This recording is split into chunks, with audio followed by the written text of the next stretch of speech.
آج کے دور میں مسلمان قرآنی احکامات سے دور ہوتا جا رہا ہے۔ اس کے مسائل اور مشکلات میں اضافے کا یہی سب سے بڑا سبب ہے۔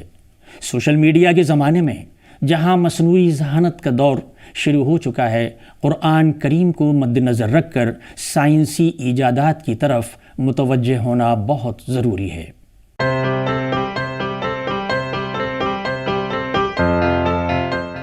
ناظرین، آواز دی وائس کے پروگرام بیچ بحث میں آپ کا خیر مقدم ہے۔ میں ہوں عبدالحی خان۔ آج کا موضوع ہے قرآنی ہدایات اور ہندوستانی مسلمان۔ جیسا کہ آپ کو معلوم ہے کہ قرآن پاک آسمانی کتاب ہے اور اسے اللہ نے اپنے آخری پیغمبر حضرت محمد رسول اللہ صلی اللہ علیہ وسلم پر اتارا، اور اس میں انسانوں کو دنیا میں زندگی بسر کرنے کی ہدایات اور احکامات دیے۔ لیکن آج کے دور میں یہ محسوس کیا جا رہا ہے کہ مسلمان قرآن کی تعلیمات سے بے خبر اور بے بہرا ہوتا جا رہا ہے۔ ابھی اسی ہفتے کے شروع میں قرآن سینٹر کے زیر اہتمام دہلی میں ایک قرآن کانفرنس ہوئی، جس میں قرآن کی ہدایات پر روشنی ڈالی گئی اور مسلمانوں سے ان پر عمل کرنے کی اپیل کی گئی۔ دوستو، قرآن کی تعلیمات، ہدایات اور احکامات کیا ہیں اور ان پر کس طرح عمل کیا جائے، اس موضوع پر بات چیت کے لیے آج ہمارے ساتھ مولانا آزاد نیشنل اردو یونیورسٹی حیدرآباد کے سابق vice chancellor, Zakir Hussain college D you کے سابق پرنسپل اور قرآن سینٹر کے سربراہ پروفیسر ڈاکٹر اسلم پرویز صاحب موجود ہیں۔ ڈاکٹر صاحب، بیچ بحث پروگرام میں آپ کا خیر مقدم ہے۔ شکریہ۔ آپ سائنس کے اسٹوڈنٹ اور ٹیچر رہے، اس کے باوجود قرآن کی تعلیمات، قرآن کی ہدایات سے آپ وابستہ ہوئے، اور ان سے صرف وابستہ ہی نہیں ہوئے بلکہ گزشتہ جہاں تک میرے علم میں ہے 10-12 سال سے آپ اس کا فروغ اور اس کی پبلسٹی اور جو ہر سال آپ کانفرنس کرتے ہیں وہ بھی آپ کی سرگرمیوں میں شامل ہے۔ تو میرا سوال آپ سے یہی ہے کہ آپ اس سے وابستہ کس طرح ہوئے؟ دیکھیے، سائنس کا طالب علم ہونے کی وجہ سے ہی میں اس سے وابستہ ہوا، کیونکہ سائنس جو ہے بنیادی طور سے جو بھی سائنس کا طالب علم ہوتا ہے، پہلی چیز اس کے لیے ضروری ہوتی ہے کہ اس کی فکر، اس کی سوچ سائنسی ہو، اور سائنسی سوچ اور فکر میں بڑا رول جو ہے، بڑا کردار جو ہے وہ مشاہدہ اور سوالات اٹھاتے ہیں۔ یعنی آپ کا مزاج سوال کرنے کا ہونا چاہیے اور سوال کا جواب تلاش کرنا چاہیے۔ تو میری تربیت بھی جیسے عام مسلم گھرانوں میں بچوں کی ہوتی ہے اسی انداز سے ہوئی، جس میں قرآن سے مجھے ایسا انٹروڈیوس کیا گیا کہ میں اس کے صرف الفاظ کو پہچان گیا، اور اس سے مجھے پڑھنا سکھا دیا۔ اچھا، پڑھنا کہتے ہوئے میں جھجک اس لیے رہتا ہے کہ کسی بھی چیز کو جب ہم پڑھتے ہیں تو اسے سمجھتے بھی ہیں۔ ہمارے ہاں قرآن سے انٹروڈیوس کرنے کا بچوں کا، نئی نسل کا جو طریقہ ہے وہ یہ کہ ان کو حروف شناس بنا دیتے ہیں۔ وہ ان کی ادائیگی سیکھ لیتا ہے کہ بھئی یہ قل ہو اللہ لکھا ہوا ہے، لیکن اس کا مطلب کیا اسے نہیں سکھایا جاتا۔ تو میرے ذہن میں پہلے سوال یہیں سے شروع ہوئے کہ یہ قرآن اگر اتنی اہم کتاب ہے کہ مجھے بچپن سے ترجیحاً اس کو سکھایا گیا ہے، اور نماز کی اہمیت مجھے بتائی گئی ہے، مجھے سکھائی گئی ہے، میں اس میں کیا پڑھتا ہوں مجھے نہیں پتہ، تو یہ کیا عجیب معاملہ ہے۔ تو وہاں سے پھر میں نے قرآن کو سمجھنا شروع کیا، اور سمجھنے کے لیے میں نے براہ راست قرآن سے ہی رجوع کیا۔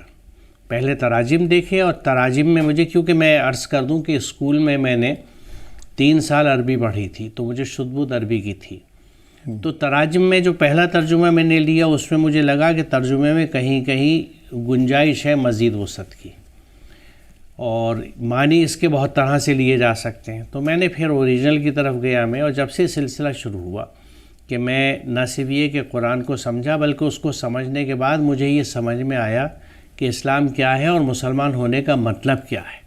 کیونکہ وہ بچپن میں جو مجھے بتایا گیا تھا، وہ جو میرے فرائض بتائے گئے کہ صاحب توحید، نماز، روزہ، زکوٰۃ، حج، جن کو ہم نے 5 ستون کہا، اس میں توحید کے بارے میں مجھے وضاحت سے کوئی کچھ نہیں بتا سکا کہ ایک خدا کے بندے ہونے کا مطلب کیا ہے۔ تصور یہ دیا گیا کہ صاحب پہلا کلمہ طیب، طیب معنی پاک، لا الہ الا اللہ، یہی توحید ہے، اس کی وضاحت نہیں پتہ۔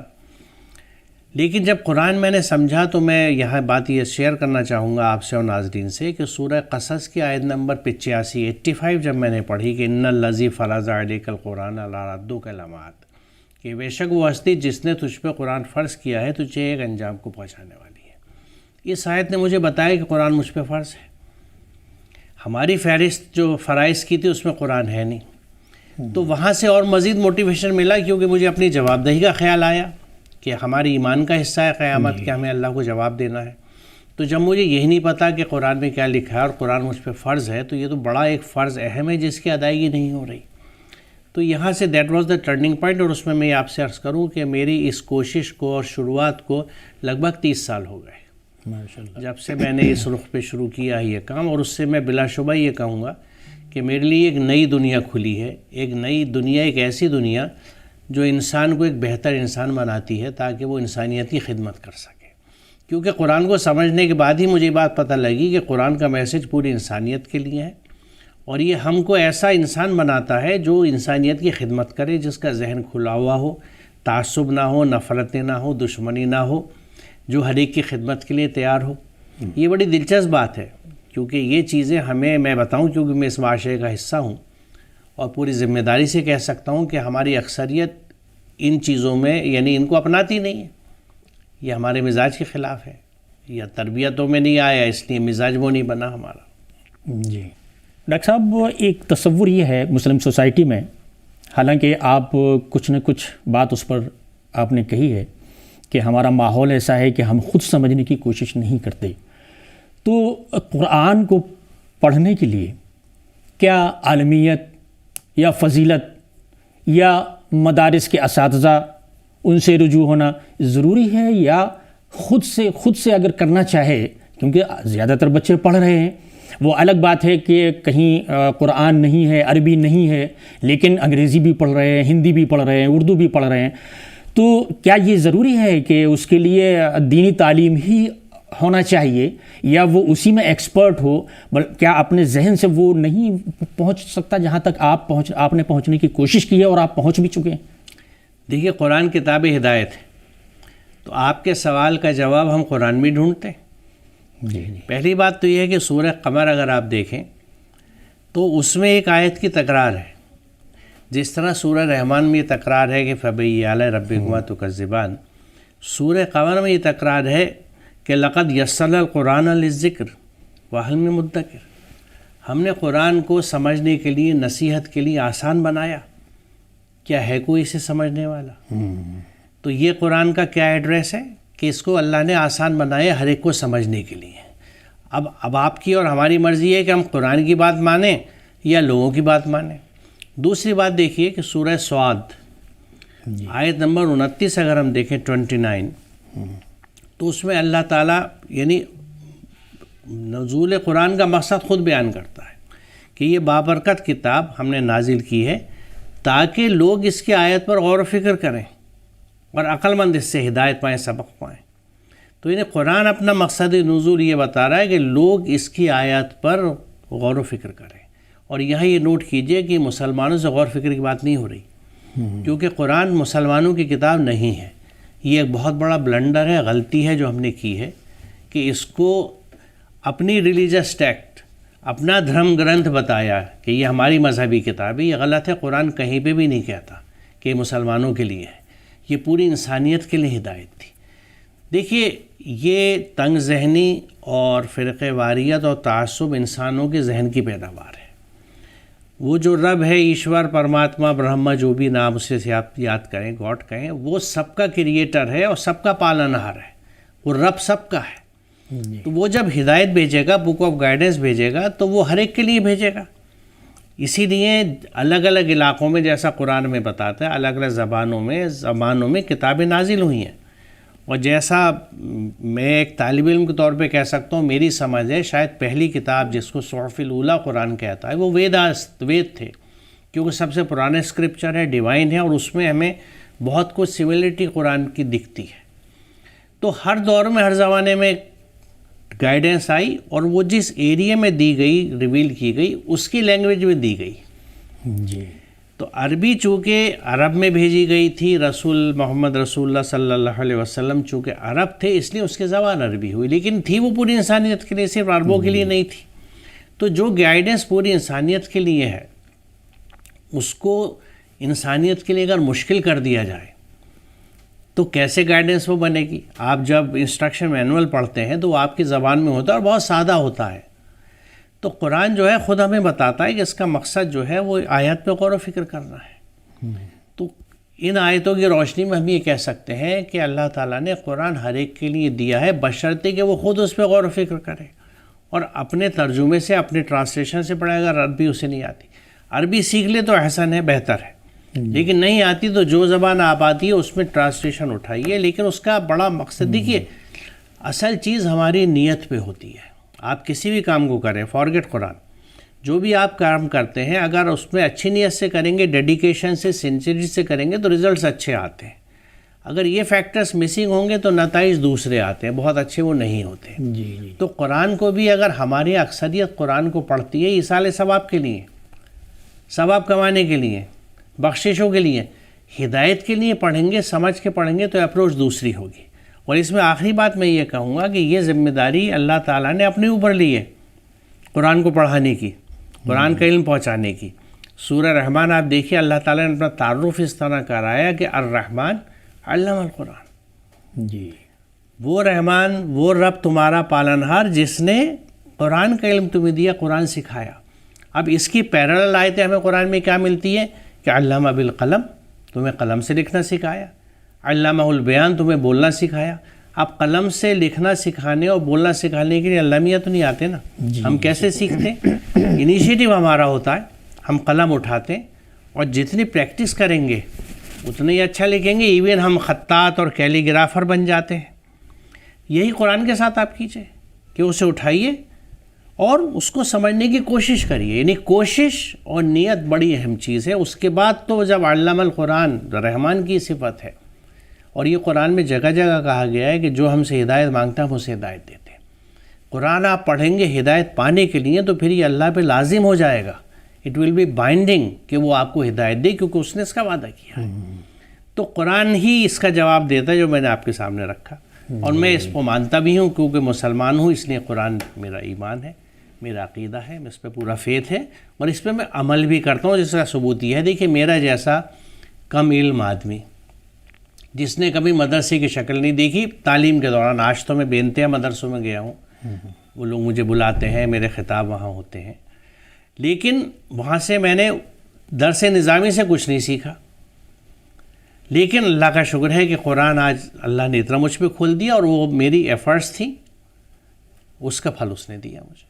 ڈاکٹر صاحب، یہاں ایک بات میں آپ سے اور معلوم کرنا چاہوں گا، جو ہمارے سماج میں، خاص طور سے مسلمانوں میں یا اسلام سے جو لوگ زیادہ جڑے ہوئے ہیں، جن کو ہم کہتے ہیں کبھی کبھی بھائی بڑا ریلیجس ہے وہ، تو وہ لوگ بھی، ان کے ذہن میں یہ ہے کہ قرآن کو سمجھنے سے پہلے ہمیں کچھ اور بھی پڑھنا چاہیے۔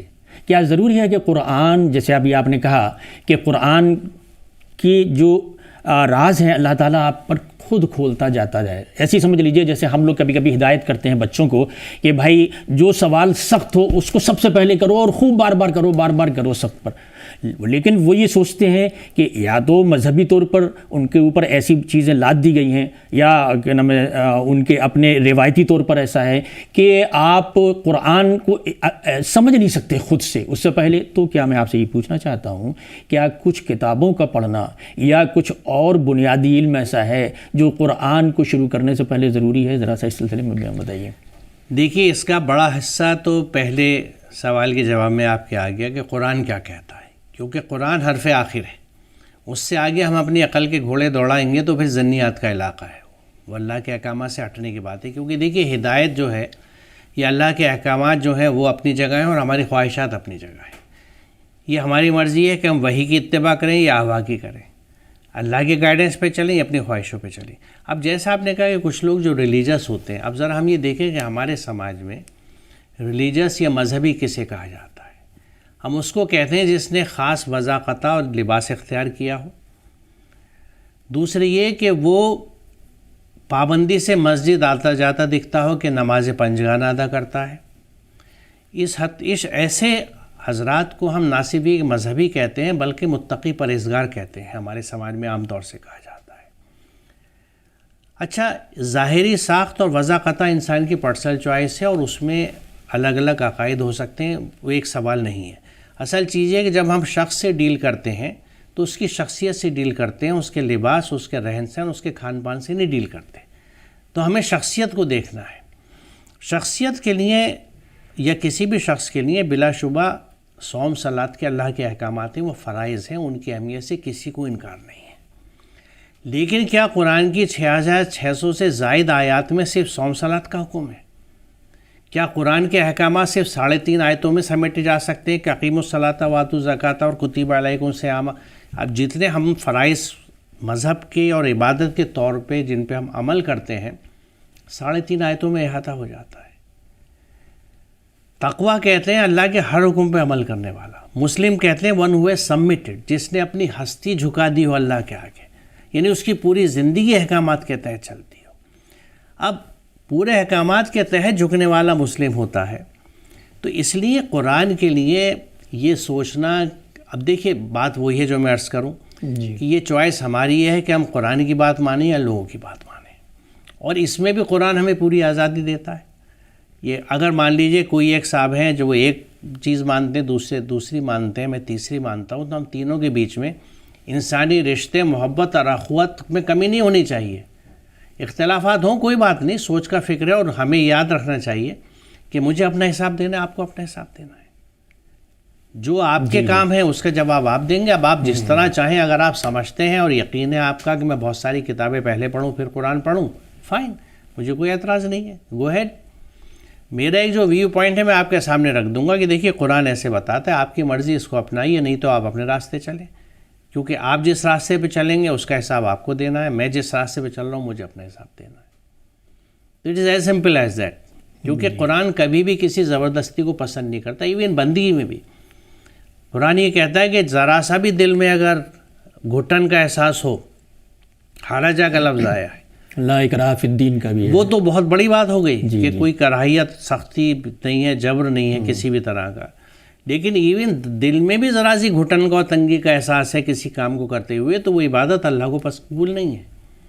جو پوری خوش دلی سے آپ کریں کہ میں رب کا بندہ ہوں، میرے رب کا یہ حکم ہے، اس لیے مجھے یہ کرنا ہے اور اس کے نتائج مجھ پہ اچھے ہوں گے، یہ بھروسہ ہونا چاہیے۔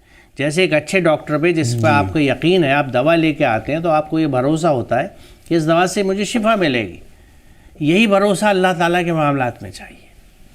ڈاکٹر صاحب، آپ سائنس کے استاد ہیں، رہے بھی ہیں اور ابھی بھی ظاہر ہیں، آپ کا جو ایجوکیشن وہ بھی سائنس ہی رہا۔ قرآن سائنٹیفک کتاب بھی ہے۔ قرآن کی کچھ ایک دو واقعات آپ ایسے بتائیے جو سائنس سے جڑتے ہوں اور وہ نیچر یا سائنس کا اظہار کرتے ہوں کہ یہ سائنٹیفک کتاب بھی ہے۔ دیکھیے قرآن اس معنی کا سائنسی کتاب ہے کہ قرآن دلیل سے بات کرتا ہے، قرآن مشاہدے کی اور ثبوت کی بات کرتا ہے، یہ سائنس کے حصے ہیں۔ یعنی ایک طرح سے ہم یہ کہہ سکتے ہیں کہ اللہ تعالیٰ نے جس طرح انسان کو خطاب کیا ہے اس کا انداز علمیانہ ہے، سائنسی ہے، ہادو برہانکم کی بات کرتا ہے، وہ دلیل مانگتا ہے اور دلیل سے چیزیں سمجھاتا ہے۔ دوسری بات یہ بھی ہے کہ دیکھیے ہم اپنے طور سے بھی سمجھتے ہیں اور قرآن نے بھی یہ بات کہا ہے کہ ہمیں جو علم دیا گیا ہے وہ تھوڑا ہے، ہماری صلاحیتیں تھوڑی ہیں، اس کو آج سائنس بھی جانتی ہے۔ مثال کے طور پہ سورج سے آنے والی جو شعاعیں ہیں ان کا اسپیکٹرم اتنا بڑا ہے، ہمارا ویزیبل اسپیکٹرم اتنا سا ہے۔ یعنی یہ جو ویزیبل اسپیکٹرم جس کو ہم کہتے ہیں، جو 7 رنگوں کا ملا ہوا ہے، صرف اس چھوٹے سے بینڈ کے اندر ہم چیزوں کو دیکھ سکتے ہیں۔ ادھر کی چیزیں بھی نہیں دکھتی، ادھر بھی نہیں دکھتی، ہمیں ایکس ریز بھی نہیں دکھتی، ہمیں گاما ریز بھی نہیں دیکھ سکتے ہم یعنی جو ہماری رینج کی نہیں ہے، ویژن کی جو رینج ہے، بصارت کی جو رینج ہے ہماری، اس سے باہر کی چیزیں ہم نہیں دیکھ سکتے۔ تو یعنی ہماری ویژن، ہمارا بصارت جو ہے محدود ہے، ہمیں چمگادڑ کی آواز نہیں سنی جا سکتی، یعنی ہماری جو سماعت ہے، ہیئرنگ ہے، وہ بھی ایک لمیٹڈ ہے۔ تو ہماری ساری چیزیں لمیٹڈ ہیں، اور وہ جو ہستی ہے جس کو ہم کریٹر اور رب کہتے ہیں وہ ان لمیٹڈ ہے. تو آپ لمیٹڈ سے ان لمیٹڈ کو کمپریہنڈ نہیں کر سکتے، محدود سے لامحدود کا احاطہ نہیں کر سکتے. تو میں اپنے رب کو کیسے پہچانوں؟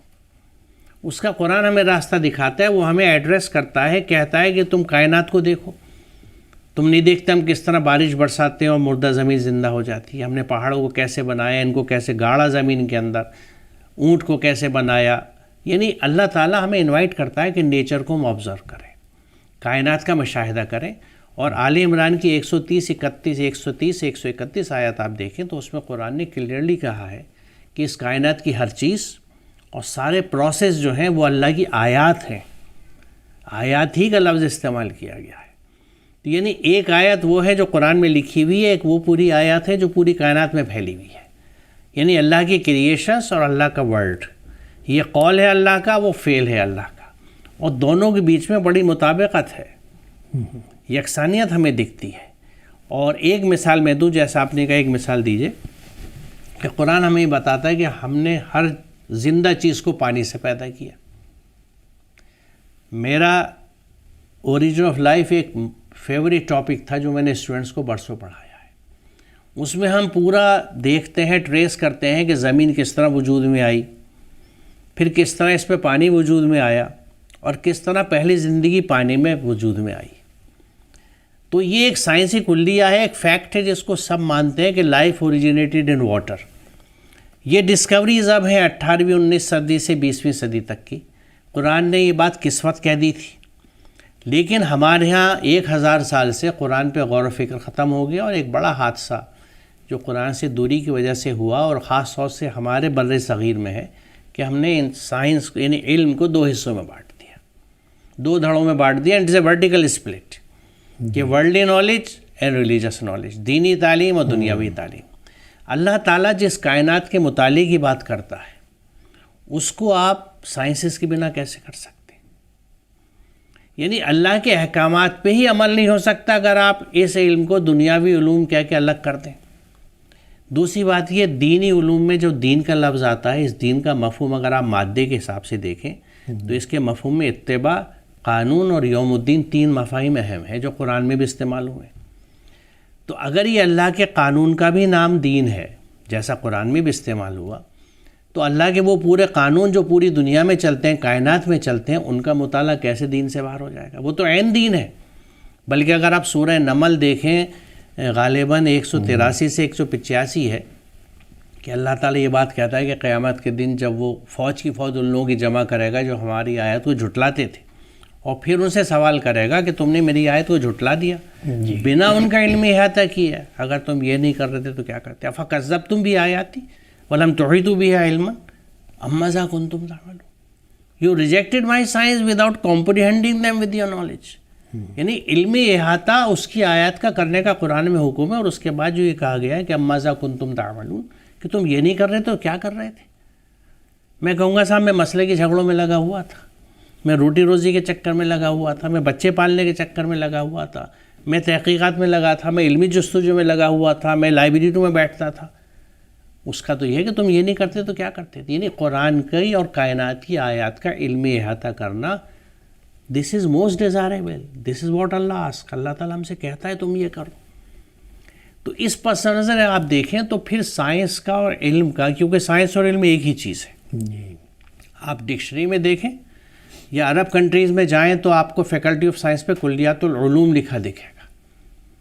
تو علم ہے ہی وہ پروسیس، وہ عمل جس سے آپ کسی بھی انجان چیز سے واقف ہو.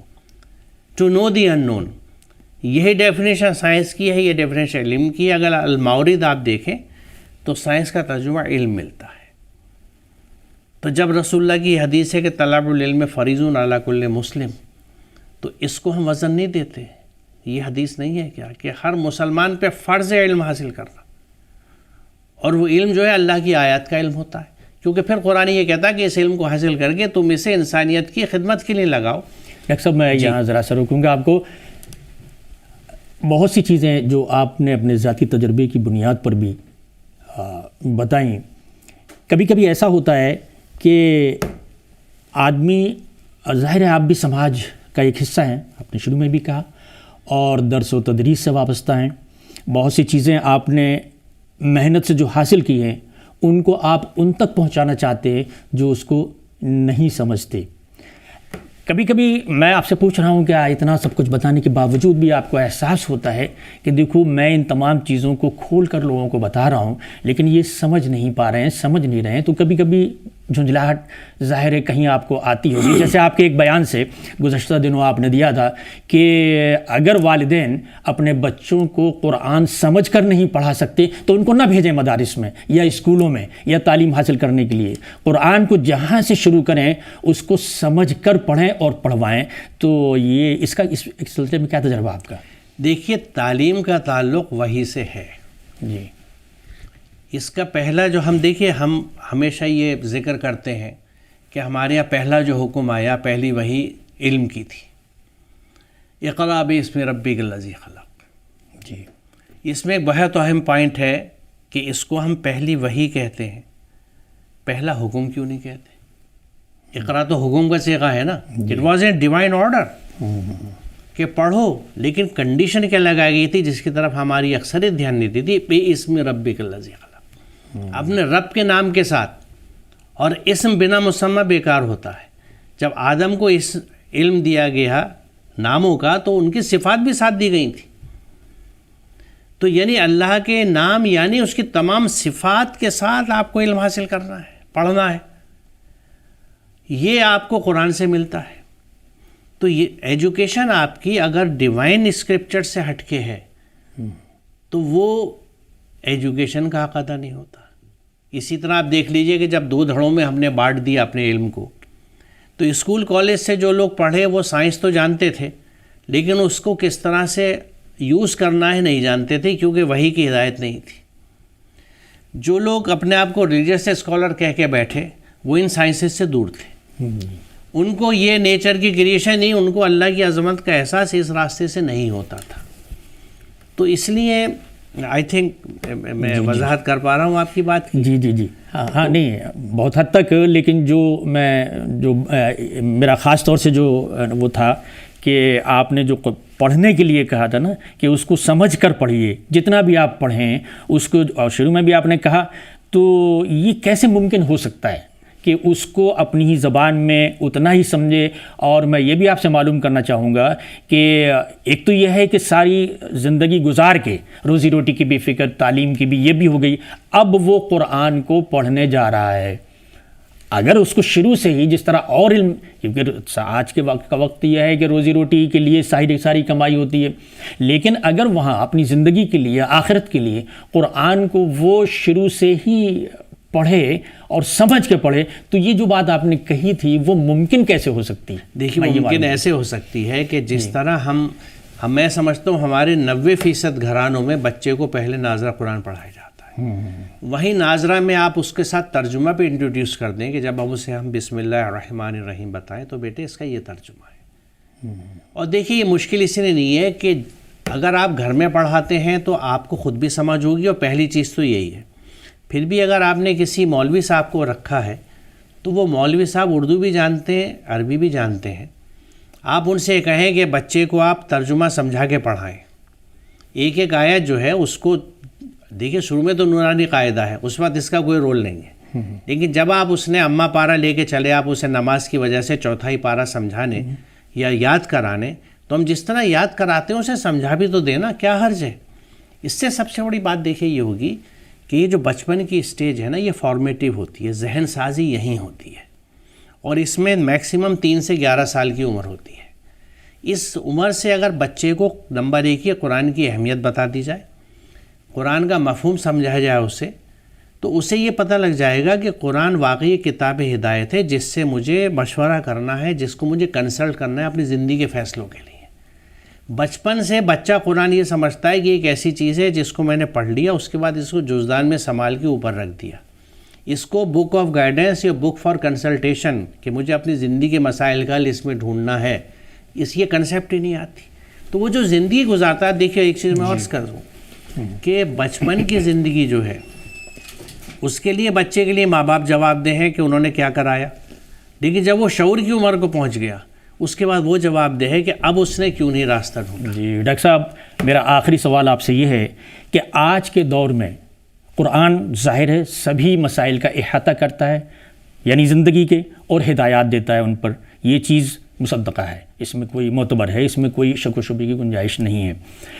قرآن اپنے ہم وطنوں کے ساتھ ہم آہنگی پیدا کرنے، مسائل کو ایک ساتھ مل کر بانٹنے، حل کرنے اور غلط فہمیوں کو دور کرنے کے لیے کیا ہدایات دیتا ہے، اس پر ذرا روشنی ڈال دیں تھوڑی۔ دیکھیے، اس میں سب سے اہم یہ بات بتاؤں کہ قرآن سے جب ہم دور ہوئے، جو ہماری اکثریت ہے، اور یہ گلوبل فینومینا ہے، ہر جگہ جہاں جہاں میں ملکوں میں گیا، اور میں بہت ملکوں میں سفر کیا ہے میں نے کانٹیننٹس میں، سب جگہ حالت ایسی ہے کہ وہ قرآن کو بنا سمجھے پڑھتے ہیں، حفظ کر لیتے ہیں، قرأت کر لیتے ہیں، تجوید سیکھ لیتے ہیں، سوچتے نہیں ہیں، سمجھتے نہیں ہیں، اکثریت ان کی۔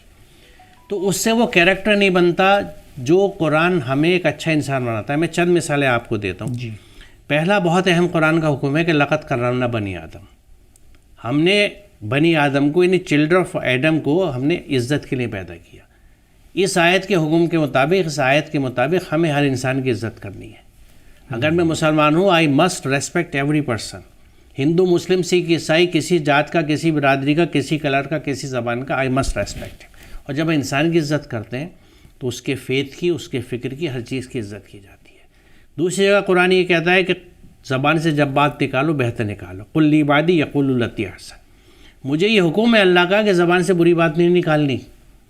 تیسرا حکم یہ ہے کہ خدا کے سوا، تمہارے خدا کے سوا یہ لوگ جن خداؤں کو پوچھتے ہیں تم ان کو برا مت کہو۔ اگر میں صرف ان تین پہ رک جاؤں تو یہ کیسا کیریکٹر بن رہا ہے؟ میں سماج میں ہر ایک سے محبت کروں گا، عزت کروں گا، ان کے فیتھ کی، ان کے بھگوانوں کی میں عزت کروں گا، آپ تصور کیجئے کیسا سماج بنے گا۔ تو قرآن کو اگر ہم سمجھیں گے نہیں، فالو نہیں کریں گے تو ہم اچھے انسان بھی نہیں بن سکتے، اچھا مسلمان بننا تو دور کی بات ہے۔ ایسی بہت سی ٹیچز ہیں لیکن یہاں کا وقت ابھی اجازت نہیں دیتا، تو میں اس لیے ان تین چیزوں پہ رکوں گا، ورنہ قرآن آپ کو، اور یہ پوری انسانیت کے لیے، یہ ہر ایک سے کہتا ہے کہ بھئی ریسپیکٹ، یعنی ایک دوسرے کے فیتھ کی، دھرم کی، اس کی شخصیت کی عزت کرو اور اس کی خدمت کرو۔ احسان بہت بڑی عبادت ہے اسلام میں۔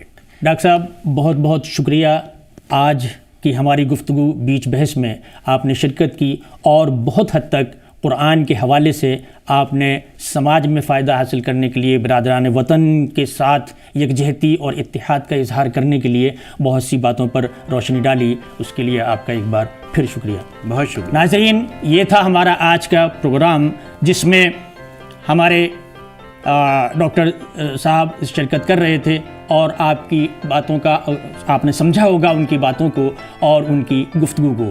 آج بس اتنا ہی، اگلے ہفتے ہم پھر حاضر ہوتے ہیں کسی اہم موضوع کے ساتھ۔